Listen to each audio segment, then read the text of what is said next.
What's up, everybody? Consider hitting the like and subscribe button as I upload videos on a weekly basis covering the hottest topics in sports, especially if it is OU related. This is Ballin' with Buie.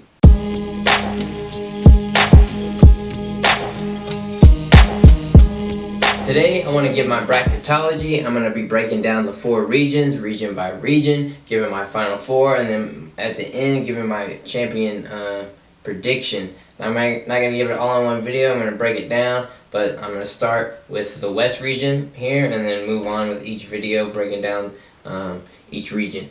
So let's dive on in. First game in the West region is going to be Gonzaga, number 1 seeded in the nation, number 1 seed in the tourney. You expect them to get an easy win. They're going to be playing a play-in team.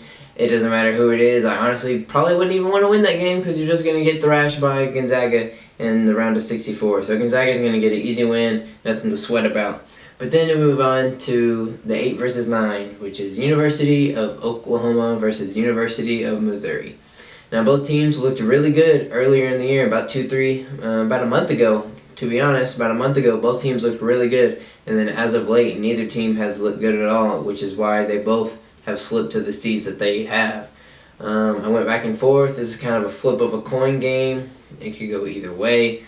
But I do think I give a slight edge to Oklahoma just due to Austin Reeves. Honestly, I think Austin Reeves is going to be able to put in work and carry Oklahoma to a victory. So I got Oklahoma moving on to the round of 32. Then we got 5 Creighton versus 12 UCSB, which is Santa Barbara. Creighton, I think, is going to be in trouble in this game. I think Santa Barbara is the best 12 seed in the tourney. They're kind of a quiet 12 seed. They're a very solid basketball team. They're a very good team. And Creighton, they're coming off a bad loss. They got absolutely demolished by Georgetown in the conference tournament. So Creighton better be careful. But I do have them losing in the round of 64. I think 12 seed Santa Barbara is going to be able to pull it off in advance. Then we look at the 4 seed Virginia versus 13 Ohio. For Virginia, I think, is the better basketball team, but just due to everything that's happening with them, they got COVID-related issues. They may or may not have players, and if the players get there, they're not going to be able to practice. The entire team's not going to be able to practice for the majority until the game on Saturday. So I just think they're going to be ill-prepared, and I think Ohio's going to be able to roll in and pull off the upset. I personally don't think Virginia's that good of a basketball team anyways, like without these circumstances. I probably would have had them winning this game, but moving on, I don't know if I would have had them winning. But anyways, I think Virginia's going to slip up and Ohio's going to be able to pull off the upset to set up a high seed matchup in the round of 32. But now we move on to 6 USC versus, which is going to be, they're going to play a play-in game. They're going to play against a play-in game. It's going to be either Wichita State or Drake. I think it's going to be Wichita State. Either way, I think USC is going to be able to handle it. USC is a very solid basketball team. I think they are a little bit underrated. I think these teams need to watch out for USC, particularly the matchup that they might get in the next round, which I think is going to be Kansas. I think Kansas is going to take care of business against Eastern Washington. Don't think they're going to have any trouble. Kansas has looked pretty good as of late, but I'm still not sold on Kansas. But yeah, I think Kansas is going to win that first matchup with no problems. Then move on to 7 Oregon versus 15 VCU. This was kind of a tough one for me also. I kind of went back and forth. I wasn't sure who I wanted to pick, but I did end up picking Oregon. I don't think Oregon is that good. I don't think they're going to make a deep run or anything, but I got to pick one, so flip a coin. I'll go with Oregon. Number 2 seed Iowa versus Grand Canyon. Iowa is going to wipe them. Potential player of the year, Luka Garza, is going to dominate, and the rest is history.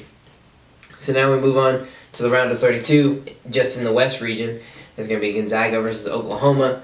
And Gonzaga is going to absolutely demolish Oklahoma. Oklahoma has no chance. They have no weapons to stop Gonzaga. Gonzaga is too talented all around, and Oklahoma has some solid players, but we don't have any stars, and that's kind of our issue this year. So Gonzaga is going to easily advance to the Sweet 16. And then we got the high-seeded matchup between 12 seed UCSB and Ohio, 13 seed Ohio. And like I said, I think Santa Barbara is a quiet 12 seed. and I think they're going to be able to advance to the Sweet 16. There's always a high seed that's able to slip into the Sweet 16. Sometimes they can make it even farther run, but I don't think that's going to happen this year with a high seed making a deep run, which also everyone says that every year. Every time a big seed makes a run, no one expects it. So we'll see. But I do think Santa Barbara is going to be able to make it to the Sweet 16. And moving on to the next matchup, it's going to be, I got 6 USC versus 3 Kansas. Like I said, USC I think is a very good basketball team. I think they're kind of slept on. Kansas, it doesn't have me convinced. I'm not convinced on Kansas. I know they've looked pretty good as of late, but I don't expect much out of them in the tourney. And I think USC is going to be able to pull off the upset and advance to the Sweet 16 and send Kansas packing. Move on, I got 7 Oregon versus 2 Iowa. Again, Luka Garza is going to be too much, and Iowa's just gonna wipe Oregon and easily move on to the Sweet 16. So now we got the 2 matchups in the Sweet 16 just in the West region. We got 1 Gonzaga versus 12 UCSB. UCSB is going to have a nice run to the Sweet 16. Nice Cinderella story, but it's going to end when they play Gonzaga, because Gonzaga is way too good. They're not going to lose to a 12 seed. If they lose, it damn sure isn't going to be to a 12 seed. So I got Gonzaga moving on to the Elite 8 to set up a matchup against, I think, Iowa, because Iowa has been looking really good. I don't even have to say who they got anymore. I've already said it multiple times. But USC, I don't think they're going to be able to match up with who they got. I think Iowa's going to easily advance to the Elite 8 and set up a rematch in the regular season where Gonzaga was able to absolutely dominate Iowa. And I think it's going to be kind of the same story. I don't think it's going to be a dominant performance. I don't think it's just going to blow them out or wipe them, because Iowa has looked really good to end the regular season and in the conference tournament, even though they weren't able to win it. But I do think Gonzaga is going to advance to the Final Four. I mean, they can't go undefeated and be hyped up all this time to not make it to the Final Four. Honestly, they gotta make it. I mean, the pressure is kind of on them to make it. They gotta do it, and I think they're gonna do it. Gonzaga is. I don't think they're overrated by any means. I think Gonzaga is a very good basketball team, and I think Gonzaga is gonna be able to make it to that Final Four. So I got Gonzaga coming out the West region.